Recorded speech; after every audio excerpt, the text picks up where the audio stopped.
Friends, it's A3G ഞങ്ങളുടെ പുതിയൊരു എപ്പിസോഡിലേക്ക് എല്ലാ സുഹൃത്തുക്കൾക്കും സ്വാഗതം. ഞങ്ങളുടെ ഇന്നത്തെ വീഡിയോ എന്താണെന്ന് പറഞ്ഞു കഴിഞ്ഞാൽ ഗ്രീൻ ഹില്ലിൽ ഞങ്ങൾ ചെയ്ത വീഡിയോയുടെ സെക്കൻഡ് പാർട്ടാണ്. അപ്പോൾ നമുക്ക് എന്തായാലും വീഡിയോയിലേക്ക് പോകാം. ഈ കാണുന്ന ലൊക്കേഷനാണ് നമ്മുടെ യൂബിൻ്റെ പുസ്തകം ഷൂട്ട് ചെയ്ത സ്ഥലങ്ങളാണ്. ഇത് ഫുള്ള്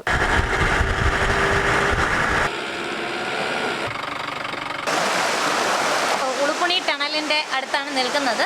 ഫ്രണ്ട്സ്, ഞങ്ങളിവിടെ ഞങ്ങൾക്ക് ജീപ്പ് സഫാരി അറേഞ്ച് ചെയ്തിട്ടുണ്ട്.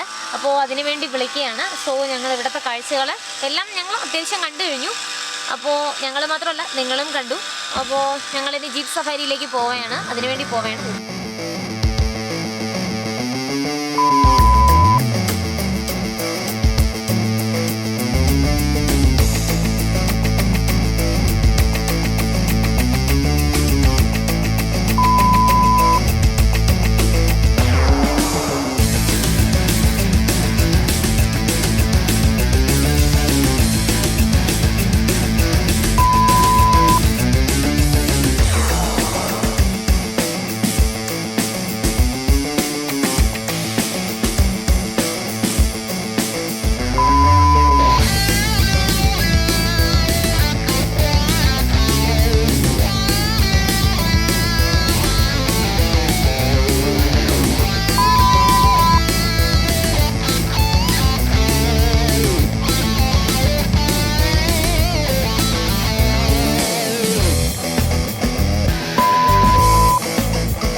കാണുന്ന ലൊക്കേഷനാണ് നമ്മുടെ യൂബിൻ്റെ പുസ്തകം ഷൂട്ട് ചെയ്ത സ്ഥലങ്ങളാണ്. ഇത് ഫുള്ള്.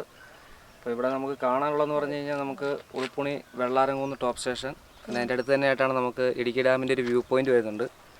പിന്നെ നമുക്ക് കാണാനുള്ളതെന്ന് പറഞ്ഞാൽ ഫോറസ്റ്റിൻ്റെ അകത്തോട്ട് കുറച്ച് ഏരിയ നമുക്ക് കയറാൻ പറ്റും. അപ്പോൾ അവിടെ തന്നെ നമുക്ക് ടണൽ വരുന്നുണ്ട്. ബാക്കി കാര്യങ്ങൾ എല്ലാം ഉണ്ട്.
സിനിമ ഫീൽഡുമായിട്ട് ഒന്ന് നോക്കിക്കഴിഞ്ഞാൽ ഞാൻ നിൽക്കുന്ന ഈ പ്ലേസിന് ഒരു വലിയ ഇമ്പോർട്ടൻസ് ഉണ്ട്. നമ്മുടെ ഇയോബിൻ്റെ പുസ്തകം എന്ന് പറയുന്ന ഫിലിം കണ്ടിട്ടുള്ള എല്ലാ ഫ്രണ്ട്സിനും അറിയാം. നമ്മുടെ ഫവദ് ഫാസിലിനെ കൊല്ലുന്ന ഒരു ഷൂട്ട് ചെയ്യാൻ വേണ്ടി കൊണ്ട് നിർത്തുന്ന ഒരു രംഗം ഷൂട്ട് ചെയ്തത് ഈ പ്ലേസിൽ വെച്ചിട്ടാണ്. പിന്നെ പുള്ളിയെ രക്ഷിക്കാൻ വേണ്ടിയിട്ട് അവരുടെ ആളുകൾ നിന്നത് ഇതിൻ്റെ ടോപ്പിൽ നിന്നിട്ടാണ്. അവർ ഗണ്ണും വെച്ചിട്ട് നിൽക്കുന്ന ഒരു പോർഷൻ ഷൂട്ട് ചെയ്തിരിക്കുന്നത് ഇവിടെ നിന്നാണ്. അപ്പോൾ ഇയോബിൻ്റെ ആ പുസ്തകം ഷൂട്ട് ചെയ്തതിൻ്റെ ഒരു 2-3 ഷോട്ട് ഈ പരിസരത്തായിട്ട് തന്നെയാണ്. വാഗമണിലെ ഇത് ഓഫ് റോഡിന് വരുമ്പോൾ മാത്രമേ ഈ പ്ലേസ് കാണാൻ പറ്റത്തുള്ളൂ. നമ്മുടെ ഓൺ വെഹിക്കിൾസിലൊന്നും നമുക്കിവിടെ വന്ന് എത്താൻ പറ്റത്തില്ല. വളരെ ബുദ്ധിമുട്ടിയാണ് ഇതുവരെ എത്തിയത്. ഇരുന്ന് ഞങ്ങളും ബുദ്ധിമുട്ടി. പക്ഷെ അടിപൊളിയായിരുന്നു, ഓഫ് റോഡ് അടിപൊളിയായിരുന്നു. എൻജോയ് ചെയ്തു, നന്നായിട്ട് എൻജോയ് ചെയ്യാൻ പറ്റി. പിന്നെ നമുക്കിനി ബാക്കി കാഴ്ചകളിലേക്ക് പോവാം.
ഉളുപ്പുണി ടണലിൻ്റെ അടുത്താണ് നിൽക്കുന്നത്.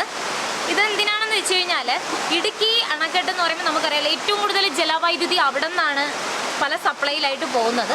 അപ്പോൾ അവിടുത്തെ ജലത്തിൻ്റെ അളവെന്ന് ക്വാണ്ടിറ്റി എന്ന് പറയുന്നത് പെട്ടെന്ന് കുറയും. അപ്പോൾ ആ ഒരു വാട്ടറിൻ്റെ ഒരു ദാരിദ്ര്യം ഉണ്ടാവും. അതിന് വേണ്ടിയിട്ടാണ് ഇവിടെ ഇങ്ങനെ ഒരു ടണൽ. ഇനി വേറെ ഏതൊരു ഭാഗത്തുകൂടി ഒരു ടണലുണ്ട്.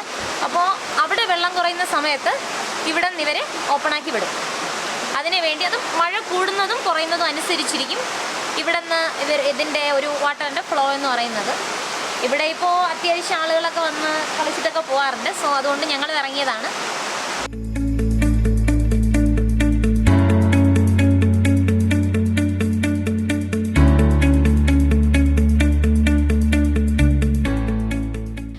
ഫ്രണ്ട്സ്, അങ്ങനെ ഞങ്ങൾ ജീപ്പ് സഫാരിയൊക്കെ കഴിഞ്ഞ് ഇങ്ങനെ വന്ന നിപ്പാണ്. അടിച്ചു പൊളിച്ചിട്ടാണ് ഞങ്ങൾ വന്നത്. പിന്നെ എന്ന് വെച്ച് കഴിഞ്ഞാൽ ഇവിടെ ബാച്ചിലേഴ്സിനായാലും കപ്പിൾസിനായാലും ഫാമിലീസ് ആയാലും നിങ്ങൾ ഏത് രീതിയിലും നിങ്ങളിവിടെ വന്നാലും നല്ല രീതിയിൽ നിങ്ങൾക്ക് എൻജോയ് ചെയ്യാൻ പറ്റുന്ന നല്ലൊരു പാക്കേജ് ഇവിടെയുള്ള ഇവർ നിങ്ങൾക്ക് അറേഞ്ച് ചെയ്ത് തരും. അതിന് ഒരു സംശയമില്ല, നിങ്ങൾക്ക് നല്ല രീതിയിൽ എൻജോയ് ചെയ്യാൻ പറ്റും. ഞങ്ങൾ നല്ല രീതിയിൽ അടിച്ചു പൊളിച്ചു. പിന്നെയെന്ന് വെച്ച് കഴിഞ്ഞാൽ ഇവിടുത്തെ ഒരു അറ്റ്മോസ്ഫിയർ എന്ന് പറയുന്നത് എൻജോയ് ചെയ്യാൻ നമുക്ക് തോന്നുന്നൊരു അറ്റ്മോസ്ഫിയറാണ്. പിന്നെ ഈ റിസോർട്ടായാലും റിസോർട്ടിൻ്റെ നമ്മൾ ഏത് സൈഡിലും നമ്മൾ നോക്കിക്കഴിഞ്ഞാലും ഭയങ്കര സീനറിയാണ്. നമുക്ക് എവിടെ നോക്കിയാലും ഒരു ഫോട്ടോ ക്ലിക്ക് ചെയ്യണമെന്ന് നമുക്ക് മനസ്സിലൊരു ഫീല് തരുന്നൊരു അറ്റ്മോസ്ഫിയറും ആ ഒരു സീനറിയുമാണ് ഇതിൻ്റെ ചുറ്റുപാടും. അപ്പോൾ സാധിക്കുന്ന എല്ലാവരും നിങ്ങൾ ഈ വീക്കെൻഡിലൊക്കെ പറ്റുവാണെങ്കിൽ ഇവിടെ വന്നു കഴിഞ്ഞാൽ നിങ്ങൾക്ക് നല്ല രീതിയിൽ എൻജോയ് ചെയ്യാൻ പറ്റും. അതിന് ഒരു സംശയമില്ല. അത് നിങ്ങൾക്ക് കാണുമ്പോൾ തന്നെ മനസ്സിലാവും. എനിക്കതിൻ്റെ ഇടയിൽ ഒന്നും സംസാരിക്കാൻ പറ്റിയില്ല, കാരണം ഞങ്ങൾ നല്ല രീതിയിൽ അടിച്ചു പൊളിച്ചു. അപ്പോൾ അതിൻ്റെ ഇടയിൽ ഞങ്ങൾ വീഡിയോ എടുക്കാനാണ് വന്നതെങ്കിലും ആ ഒരു കാര്യം പോലും മറന്ന് ഞങ്ങൾ നന്നായിട്ട് എൻജോയ് ചെയ്തു. അപ്പോൾ സാധിക്കുന്നവരെല്ലാം വരിക. പിന്നെ ഞങ്ങൾ ഇനി ഒന്ന് ഫ്രഷായിട്ട് ഞങ്ങൾ ഇതുവരെ വന്നിട്ടൊന്ന് റെസ്റ്റ് എടുത്തില്ല. അപ്പോൾ വന്നിട്ടൊന്ന് റെസ്റ്റ് എടുത്ത് അടുത്ത് ഡിന്നർ കഴിക്കാൻ വരുമ്പോഴേക്കും നമുക്കൊന്നുകൂടെ മീറ്റ് ചെയ്യാം.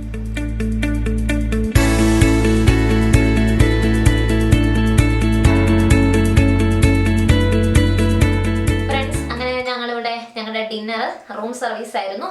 ചേട്ടൻ കൊണ്ടുവന്നിട്ട് പോയി. അപ്പോൾ ഇതാണ് ഞങ്ങളുടെ ഡിന്നർ. പൊറോട്ടയുണ്ട്, ചപ്പാത്തിയുണ്ട്, പിന്നെ വിത്ത് ചിക്കനുണ്ട്, വെജിറ്റബിൾ കറിയുണ്ട്. അപ്പോൾ എന്തായാലും ഡിന്നർ കലക്കി ഞങ്ങൾ ഡിന്നർ കഴിക്കാൻ പോവുകയാണ്. പിന്നെ ഞങ്ങൾ എന്തായാലും ഞങ്ങളുടെ ഇന്നത്തെ വീഡിയോ ഇവിടെ അവസാനിപ്പിക്കുകയാണ്. പിന്നെ ഞങ്ങളുടെ വീഡിയോ സബ്സ്ക്രൈബ് ചെയ്യാത്തവരാരെങ്കിലും കാണുന്നുണ്ടെങ്കിൽ ദയവായി ഒന്ന് സബ്സ്ക്രൈബ് ചെയ്തേക്കൂ. അപ്പോൾ മറ്റൊരു വീഡിയോയുമായി കാണുന്നത് വരെ ടാറ്റാ ബൈ ബൈ.